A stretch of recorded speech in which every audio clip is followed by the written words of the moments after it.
Question number 5 में हमें vectors दिए हैं कोऑर्डिनेट्स a-3 5 एंड b जो है वो 7 9 है। कहते हैं find the length of vector A B that is magnitude of A B.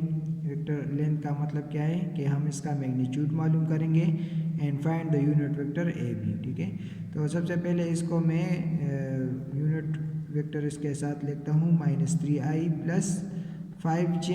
Similarly ये जो है ये बराबर है 7i + 9j के। ठीक है, अब जब हम इसका लेंथ मालूम करेंगे तो वो डायरेक्ट फार्मूले से भी हम मालूम कर सकते हैं, लेकिन ये चूँकि वेक्टर फॉर्म में है तो पहले हम इसको बाय पोजीशन वेक्टर सॉल्व करते हैं कि ए बी जो है वेक्टर वो हमारे पास क्या है, O B unit position vector minus O A. ठीक है, तो यहाँ पे जो बी के पोजीशन वेक्टर है वो क्या है 7i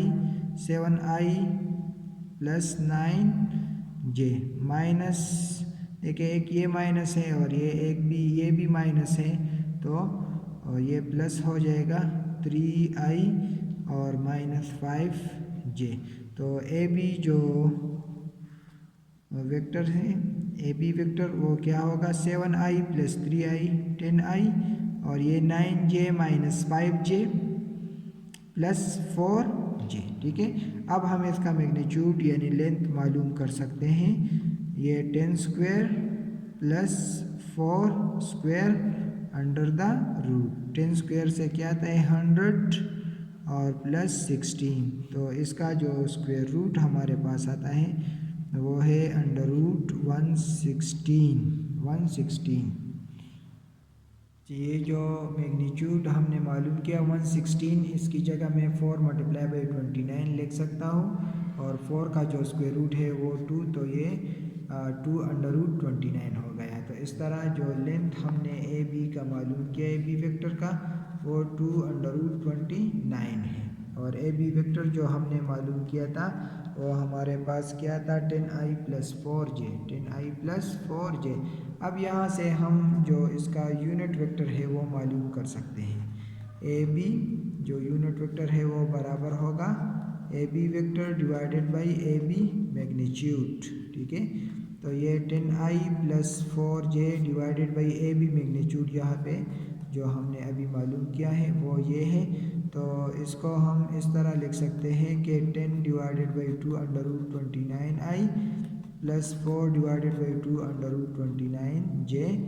अच्छा, तो ये बराबर है 2 1 = 2 और 2 5 = 10। सिमिलरली ये 2 1 = 2 2 2 = 4, तो ये 5 divided by √29i + 2 divided by √29j ये यूनिट वेक्टर हो गए।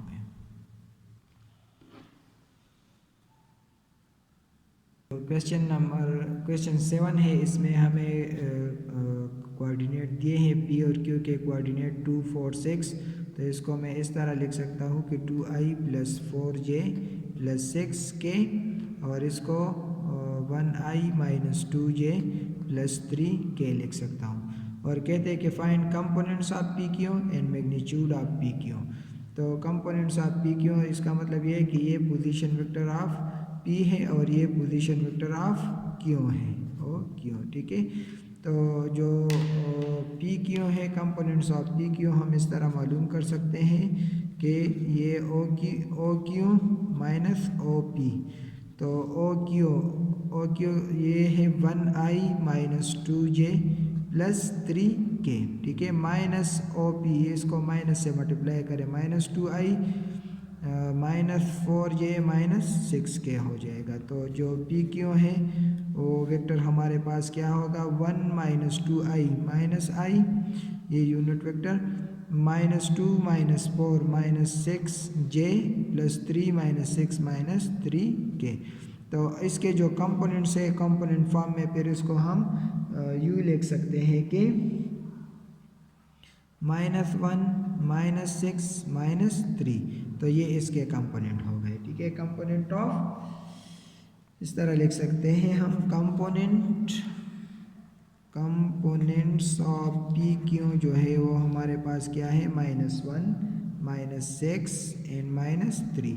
अब हम इसका मैग्नीट्यूड मालूम कर सकते हैं। नो, जो इसका सेकंड पार्ट है कहते हैं कि इसका आप मैग्नीट्यूड फाइंड करें। तो ये इसका जो कोएफिशिएंट है -1 होल स्क्वायर प्लस ये -6 square plus -3 square under the root, ठीक है। तो ये बराबर है 1 + 36 + 9 अंडर रूट। तो इसका जो मैग्नीट्यूड है वो हमारे पास क्या होगा, √46।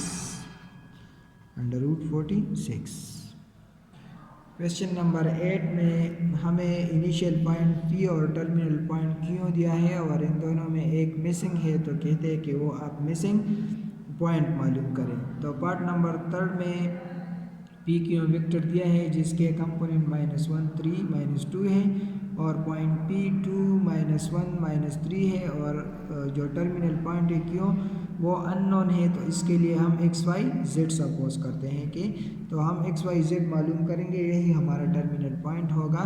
तो जैसे कि आप जानते हैं कि जो PQ है सोल्यूशन कंपोनेंट फॉर्म में ये P और Q ये हम इस तरह मालूम करेंगे कि OQ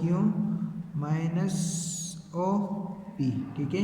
तो Q के जो कोऑर्डिनेट है वो क्या है, वो XYZ है और -P के जो कोऑर्डिनेट है वो 2 -1 -3 है।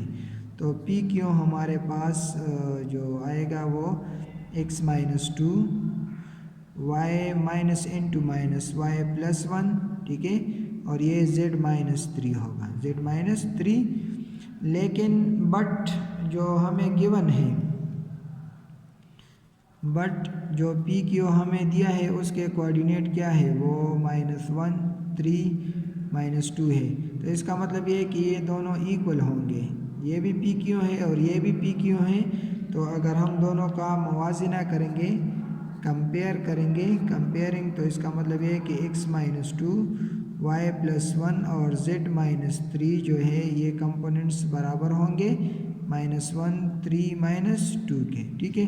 अब दोनों तरफ को कंपेयर करें, यहाँ पे जो पोजीशन है वेक्टर I के वो यहाँ पे -1 है। तो इसका मतलब ये हुआ कि x - 2 जो है ये हमारे पास है -1, ठीक है। तो यहाँ से x = ये 2 को इस तरफ ले आए -1 + 2 विच इम्प्लाइज डेट x = 1, ठीक है। सिमिलरली जहाँ पे जो y +1 है वो 3 के बराबर है। तो यहाँ पे ये y = 3 - 1 which implies date y = 2 हो जाएगा। और सिमिलरली यहाँ पे जो z -3 है वो यहाँ पे -2 के बराबर है।